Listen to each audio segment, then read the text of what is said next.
There are a lot of good series to look forward to this weekend in college baseball, starting with the number one team in the nation, Tennessee, hosting number 17 Auburn. If Auburn, I'd say, can go 2-2 and win a game against Tennessee this week, I'd say they probably stay in the rankings for sure. But Tennessee has shown that they can pretty much sweep any team out there, and so it's going to be a tough task to get one off of them. Yeah, hard to have too high of expectations for Auburn this week, but I think the main thing we're looking for is just for them to be competitive. We've seen Tennessee just blow teams out of the water, and you want to see Auburn be able to keep it close. Florida did a decent job this past weekend, but you'd like to see Auburn maybe pull out a game and keep another a little even tighter. But Auburn right now is sitting at 11-7 in SEC play. They're second in the West, and they're only a game behind Arkansas right now. So if they're able to pull some big moves this weekend, they could be sitting atop the West standings. We'll see what they're able to do. Yeah, I wouldn't put too much weight on that. I feel like they might drop down a bit after this weekend, but you never know. Crazier things have happened in college baseball, so we can go on to hopefully potentially the most competitive series of the weekend with number 5 Oklahoma State visiting number 6 Texas. This is a very, very important series for both teams. Oklahoma State is sitting at 10-5 in conference, while Texas is 9-6. So this could mean a lot for seedings for the conference tournament or even the regular season title. Yeah, like you said, both these teams are tight in the Big 12 race, and then you have Oklahoma State at 28 in the RPI right now, Texas at 9. We'll see how this series affects Oklahoma State's RPI given they're on the road at Texas, but ultimately this could decide who gets a national seed.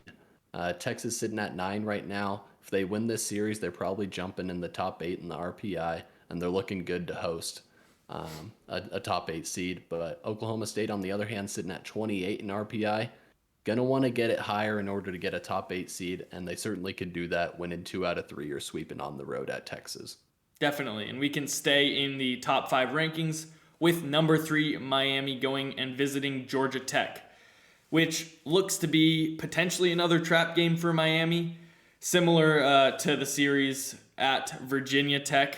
It's just a high-powered offense that Georgia Tech has that could get it hot extremely quick, and that is something that is worrying for a Miami team that has a pretty good offense itself, but you never know with a team at home with an offense like that.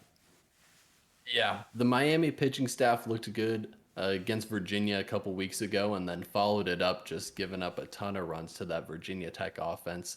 And that's the Georgia Tech strength here. They just try and outscore people. You don't want to get in a boat race with these guys because they'll outscore you. Their offense is dominant. And yeah, like you said, could be a trap series for Miami here. Tough weekend. We'll see how their pitching staff is able to hold up.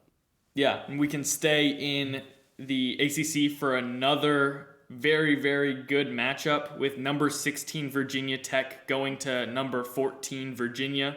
Huge in-state rivalry series for both teams. Virginia Tech have put a very, very good run together with now being 12-7 in conference, while Virginia is 13-8. But Virginia Tech looks extremely hot. And Virginia, they've looked a little bit suspect. They had a great start, and they've gone a little downhill from there, so we'll see if they can kind of rebound from that. Yeah, certainly looking for a rebound out of Virginia. I would say I'd have to think the edge is to Virginia Tech here, but it's also tough because this game is being played at Virginia, so that might even things out there and ultimately should make for a good competitive series. For sure. Virginia, like we've said, had a very rough stretch. They had lost 7 of 8 before turning around and sweeping North Carolina, so they can hope to continue off that momentum and not what they had previously shown. Yeah, should be a fun series regardless. 2 ranked teams going at it, and we'll see who starts to try and pull away and maybe reel in Miami atop the ACC standings. Yeah, and another matchup against 2 ranked teams. This one in the SEC, number 15 Georgia going to number 20 LSU.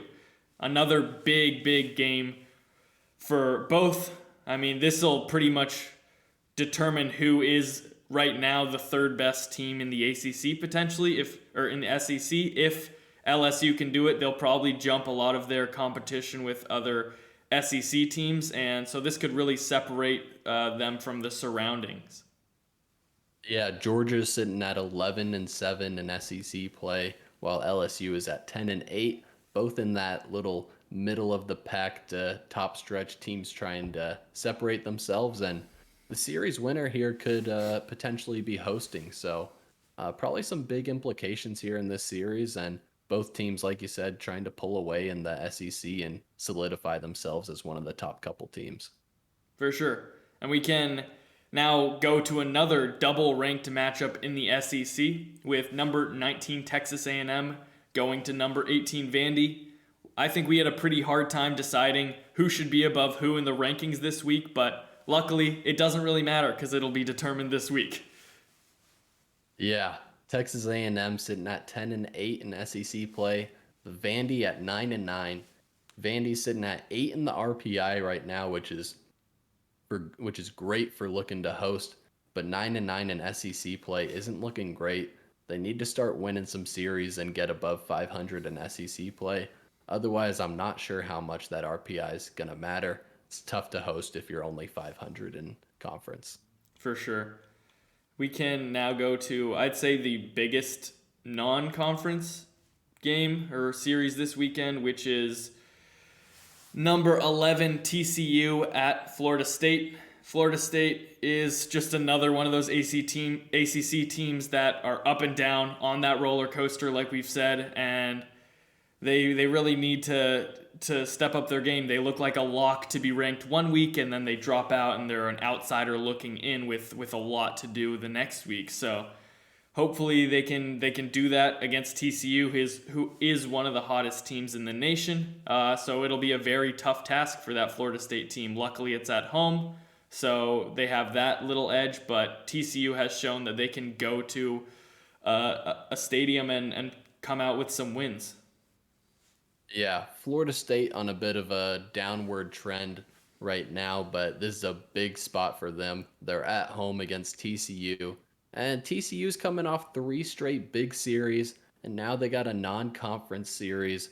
Could be a bit of a letdown spot here. It wouldn't surprise me whatsoever. There's not as big of implications when it's non-conference.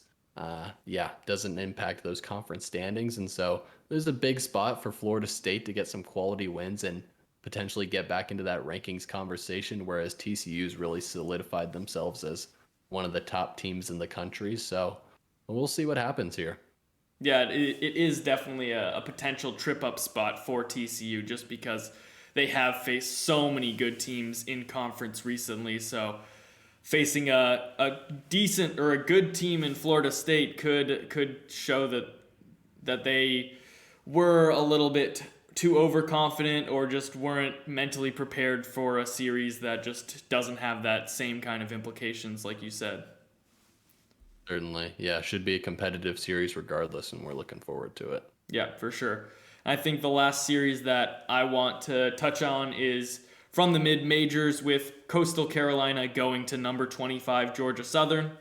It was a big weekend last week for Georgia Southern to get ranked, so they'll just look to continue and follow that momentum with a series win over Coastal Carolina because that is probably the toughest series they have left on their schedule.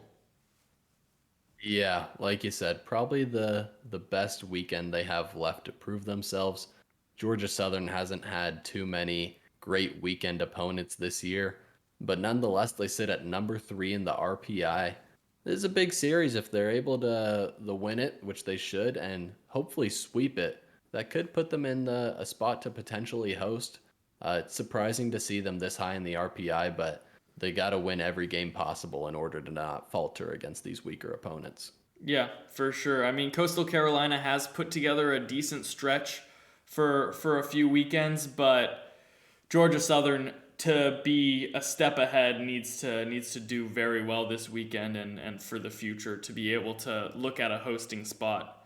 But yeah, I mean, that's all the series that I had written down. Anything you want to highlight? I think that's all from me as well. Thanks for watching this video. If you enjoyed, we would really appreciate a like and subscribe for more weekly college baseball content.